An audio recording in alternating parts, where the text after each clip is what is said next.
Hello and welcome to our APA References lecture. In this lecture, we will review and build on our past explorations of APA style and citing sources. Remember, it is important to support our writing with information from our research that is cited properly. The skills that we review in this lecture will help you to support your research paper and ensure that your sources are properly identified.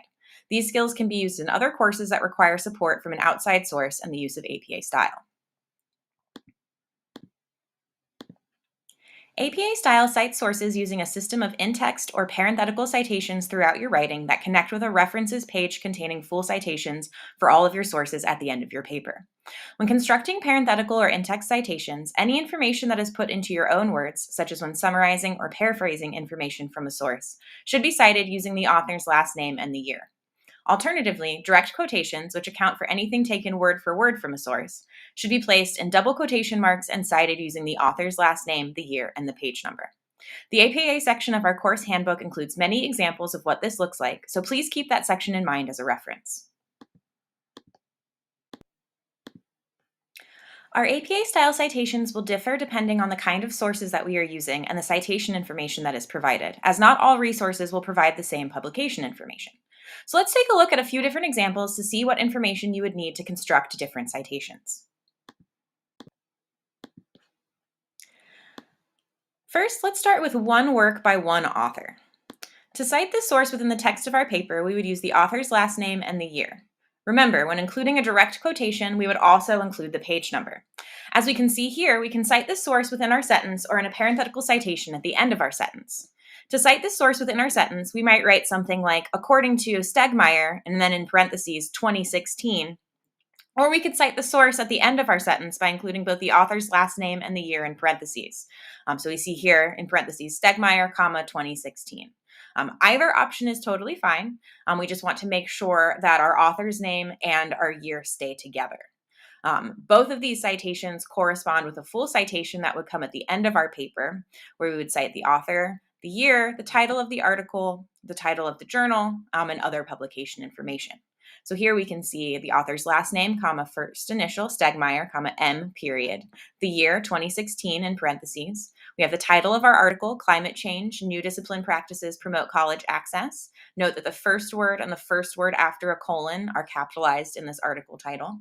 Then we have the title of our journal, the Journal of College Admissions. This title is capitalized normally and placed in italics. We have an issue number because no volume number is available for this source. And then lastly, our page numbers. Now let's take a look at an example of citing a source by two authors. To do this, we would cite both authors' last names each time we include a parenthetical or in-text citation in our paper. Within the body of our paper, we want to write out the word and, A-N-D, to join these authors' names within a sentence, and we can use an ampersand to join these authors' names within a parenthetical citation. So in the examples that we see here, we can reference the author and the year in our sentence by saying, according to Hare and O'Neill, and we see that year, 2010, in parentheses, that comes immediately after our authors' names. Or we could cite this source in a parenthetical citation, which would include our authors' last names and the year, separated by a comma. So we have in parentheses Hare and O'Neill, see the ampersand joining the authors' names. Then we have a comma between our authors' last names and the year, 2010, our closing parentheses, and then our period. Both of these citations, again, correspond with that full citation that would come at the end of our paper. So we see our authors' last names, Hare, first initial, middle initial, L period, R period, and O'Neill, K period. We then have our year, 2010, in parentheses. We again have the title of our article, Effectiveness and Efficacy in Small Academic Peer Groups, capitalized normally, not italicized, nothing fancy. After that, we have our journal title, Small Group Research. We see that that is capitalized normally and it is italicized. This source has a volume number, so that is 31. That volume number is italicized. Then we have our issue number, 1, that appears in parentheses, not italicized, followed by our page numbers, 24 to 53. And since this source was retrieved online, we have a DOI, that's a link that takes our reader directly to that article so that they can easily locate it for themselves. We need to follow some simple rules when citing a source that was written by 3 or more authors. First, please note that authors are listed by order of contribution, and this order should be retained in your citations. When citing a source with 3 or more authors, please try to write out all of the authors' last names the first time you reference this source. This helps your reader to understand who is responsible for the information you are citing. Then you are welcome to include only the first author's last name and the words et al, E-T-A-L, period. You can use those for all subsequent citations. This just indicates that you are referencing the first author and all other authors who contributed to the publication or source. In this case, we have an example with many different authors. So if we were citing this source within our sentence, our first citation might look something like, according to Jerentrup, Mueller, Glawala, Herder, Henricks, Neubauer, and Schaefer, and we still have that year, 2018, in parentheses next to our authors' names. And then in any subsequent citations, we can just write, according to Jerentrup et al, E-T-A-L, period, and then we would again include that year in parentheses. That again shows our readers that we're referencing our first author and all other authors so that we don't have to keep writing out every single author's name every time. We would do something similar to cite this source in a parenthetical citation. That first citation, it's good practice to include all of the authors' names so our readers know which source we're citing. So we see Jerentrup, Mueller, Glawala, Herder, Heinrichs, Neubauer, and Schaefer. We have that ampersand again to join our authors' names in this parenthetical citation, then a comma and our year before closing our parentheses. And then all other citations after that, we can just write Jerentrup et al, E-T-A-L, period. We again would want to have that comma and the year before closing our parenthetical citation. Either way, all of these citations correspond with that full citation that would come at the very end of our paper and our references page, where we would cite our authors. So we have Jerentrup, A, Mueller, T, Glawala, U, Herder, M, Henricks, N, Neubauer, A, and Schaefer, Jr, period. We then have our year in parentheses. We see our article title, Teaching Medicine with the Help of Dr. House.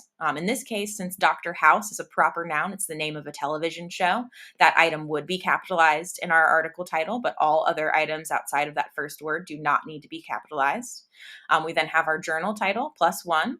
Our volume number and issue numbers, 13 and 3. And since this article was located electronically, it does not have page numbers, but instead has an article ID. After that, we see the URL that again takes our reader directly to that source so they can easily locate it and read through it for themselves. We may also come across sources that do not have a designated author. When citing a source with no known author, please instead use the first few words of the citation from your reference page. This is usually the title of the article or website. We still want to make sure to include the year if one is provided, as this will help our readers to align any parenthetical or in-text citations for this source with the full citation in our reference page. In addition to providing instructions for citing sources using parenthetical or in-text citations, APA style includes guidelines for constructing full citations of our sources. These citations should be included in the references page at the end of our paper. This item is similar to the works cited that would appear at the end of a paper that was formatted in MLA style, and will include citations for all of the sources that you referenced throughout your paper. On the screen, you should see a sample references page. This references page should be included as the last page of any paper where you cite information from outside sources. Please begin by centering the bold title of references at the top of the page and including your APA-style citations in alphabetical order by the first author's last name. A hanging indentation is used to ensure that the first line of all citations aligns with the left side of the document or the 0 marker on the ruler in Microsoft Word, with all second and subsequent lines being indented 1/2 of an inch from the left. Now, what goes in your references page? The references page at the end of your paper is an alphabetical list of all the sources that you consulted and cited within your paper. Your references list citations should contain all of the necessary information to enable your readers to locate the sources that you used in your paper. Thus, your citations will typically include items like the author or entity, such as a corporation or organization that created the work, the publication date, the title of the source, whether the work is part of a larger work, such as an article in a scholarly journal or a chapter in a book, the place of publication and publisher if available, and any other information that would help in finding your source, such as a digital object identifier or locating URL for online sources. Remember, your citations will vary slightly depending on the type of source that you are citing and the available publication information. Now let's take a look at some common sources and how to cite them. Books are an extremely common source. Printed books are generally considered to be quite scholarly and credible due to the lengthy review and publication process associated with publishing a book, like our course textbooks. To cite a book in APA style, we need to know the authors of the book, the year of publication, the title of the book, the place of publication if available, and the publisher. As we can see in this example, our format would have the author's last name, comma, first initial. Then we would have our year in parentheses, the title of the book with only the first word capitalized, but this title would appear in italics. If we have a place of publication, that would come after the title of the book, followed by a colon, and then our publisher. So in this example, we see Sapolsky, comma, R, period, M. That's our author's last name, first and middle initials. We have the year 2017 in parentheses. We have the title of our book, Behave, the Biology of Humans at Our Best and Worst, and then our publisher, Penguin Books. Scholarly journal articles are another common and credible source. These sources are considered scholarly and credible because they include a review and publication process that is similar to books and textbooks. Most scholarly journal articles are now accessible online, making them very easy to access and even easier to cite. So here we see all of the information that we need. Our authors of the article, we need the year of publication, the title of the article, our journal title, volume, issue, and page numbers, and then that digital object identifier or locating URL. So in the case of this example, we have our author's last name, Butler, comma, first initial, J, period. Then we have our year, 2017, in parentheses. We have the title of our article with the first word and the first word after a colon capitalized. So where access meets multimodality, the case of ASL music videos. And we see the W and where and the T and the are both capitalized. We then have our journal title, Kairos, a journal of rhetoric, technology, and pedagogy. That is italicized and capitalized normally. We have the issue number, the volume number italicized, the issue number in parentheses, and then the page number, followed by the URL where we can locate that article. Websites or pages on websites are another common source. To cite a website, please include the author's last name and first and middle initials, followed by the year in parentheses. Remember, some websites may not include an author or may be published by a group or organization. In our example, we see that our author is a named entity. So we have our author's last name, Bologna, comma, C, period. We have our date of publication, so that is year followed by the month and the day, 2019, comma, October 31st, all of that in parentheses. We then have the title of our webpage, Why Some People with Anxiety Love Watching Horror Movies, and then our publisher, Huffington Post, and our URL where our readers can locate that source. Remember, the APA section of our grammar handbook includes many examples for citing sources in APA style, so please use this book as a reference. Additional examples and instructions can be found online by visiting the Purdue University Online Writing Lab's APA style page. This page is most easily accessible by searching the internet for the words Purdue OWL APA, which should take you directly to the APA resource page.